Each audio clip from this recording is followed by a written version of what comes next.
Hello hi नमस्कार, आपके साथ मैं हूं आदेश सिंह राठौर। एसआईआर का फॉर्म जो है वो भरते समय अगर आपसे गलती हो गई तो क्या कर सकते हैं? क्या ये फॉर्म जो है वो रिजेक्ट हो गया, अब एक्सेप्ट नहीं होगा?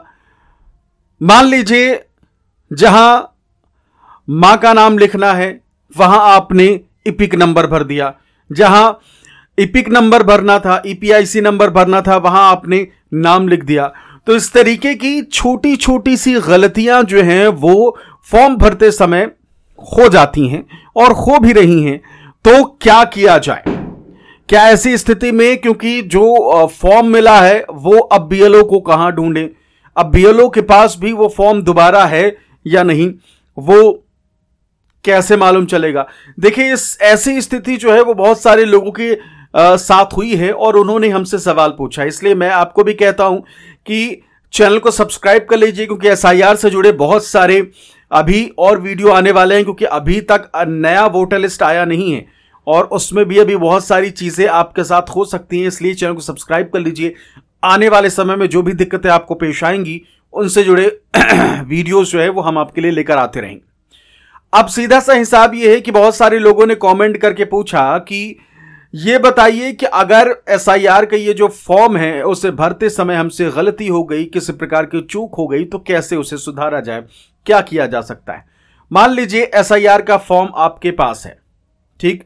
अब एसआईआर का फॉर्म आपके पास है और उसे भरते समय जिस प्रकार की गलती मैंने आपको बताई कि भाई जहां जिस तरीके से पूरा क्रम बना हुआ है कि ऊपर जो है सबसे पहले डेट ऑफ बर्थ है, डेट ऑफ बर्थ के नीचे जो है मोबाइल नंबर लिखना है, मोबाइल नंबर के नीचे जो है अपने पिता का नाम लिखना है। तो अब लाइन से ही सारे कॉलम बने हुए हैं, तो हो सकता है कि ऊपर नीचे कुछ हो गया, नंबरिंग में गलती हो गई, कुछ भी हो गया। तो देखिए, सीधा सा हिसाब यह है कि अगर गलती हुई है तो उसे आप वहां किसी भी जगह पे अगर गलती हुई है, मान लीजिए पिता के नाम में गलती हो गई, तो सबसे पहले तो आप ये देख लीजिए कि अगर उसमें हम दोबारा पेन चलाएंगे तो उसे पढ़ा जा सकेगा या नहीं, ठीक। अगर पढ़ा जा सकने वाला आप सुधार पेन चला के कर सकते हैं तो ठीक है।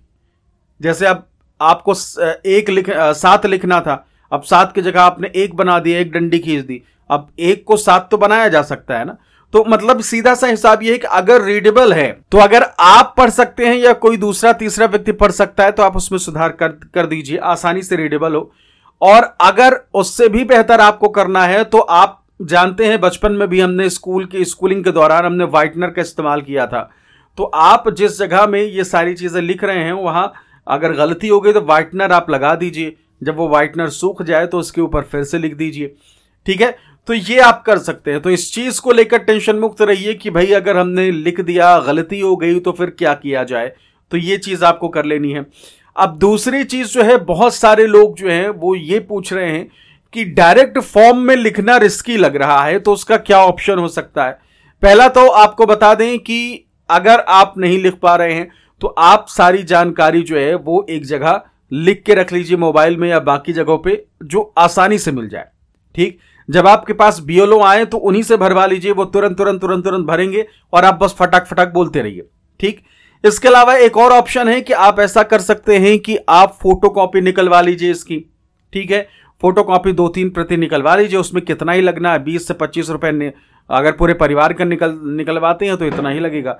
तो आप निकलवा के पहले फोटोकॉपी वाले में प्रैक्टिस कर लीजिए, अगर प्रैक्टिस कर लिया तो फिर मेन वाले में कर लीजिए। तो इस तरीके से आसानी से भर सकते हैं। सीधा सा हिसाब यह है कि जब आप ये फॉर्म बीएलओ को देते हैं तो बीएलओ फिर इस फॉर्म में भरी हुई आपकी जानकारी से वो ऐप जो होता है या फिर जो वेबसाइट होती है उसमें आपके डेटा की एंट्री करते हैं।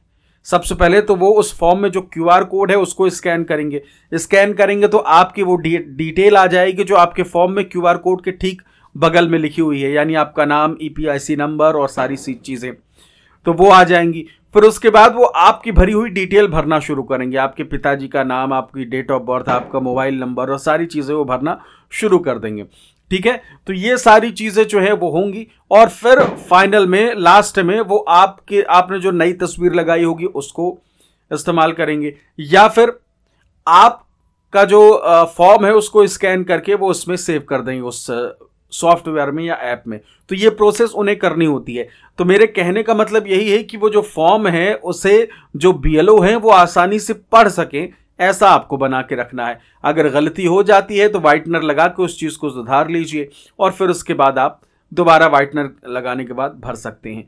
और दूसरी चीज़ सेफ साइड आपको मैंने बताई है कि जो भी आप जितने भी परिवार के मेंबर हैं उन सब की सारी डिटेल एक कॉपी पेन में लिख के रख लीजिए। जैसे ही BLO साहब आए उनको आप बताते जाइए, वो लिखते जाएंगे। देखिए सीधा सा हिसाब ये है कि BLO साहब के पास उस वक्त बहुत वर्क है, बहुत काम है, इसलिए अगर आपसे नहीं होता है तो लास्ट चॉइस मैंने आपको BLO वाला बताया कि आप साइड में लिख के रख लीजिए और फिर उसके बाद BLO साहब से आप भरवा लीजिए। वो BLO साहब तो अपनी हैंड राइटिंग समझ ही जाएंगे। तो ये चीज़ें हैं, आपको हड़बड़ाना नहीं है और आसानी से भरिए फॉर्म, कोई दिक्कत नहीं है, परेशानी नहीं है। कोई भी सवाल हो तो कमेंट ज़रूर करिए, मेरी कोशिश रहेगी कि अगला वीडियो आपके सवाल से जुड़ा हुआ हो।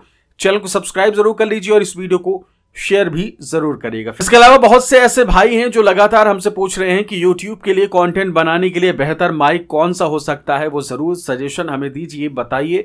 तो ये जो माइक आप देख रहे हैं ये माउनो का माइक है, बहुत ही बेहतरीन उम्दा माइकों में से एक है और इसे मैं तकरीबन 2 से 3 साल से इस्तेमाल कर रहा हूँ। बजट फ्रेंडली है, वाजिब दाम में आपको मिल जाएगा। एक बार क्लिक करके नीचे मैं दे दूंगा लिंक, आपको शो भी कर रहा होगा इस वीडियो के नीचे, तो आप क्लिक करके एक बार देखिएगा जरूर, पसंद आए रिव्यू वगैरह देख के बाकायदे और आप लीजिएगा ज़रूर।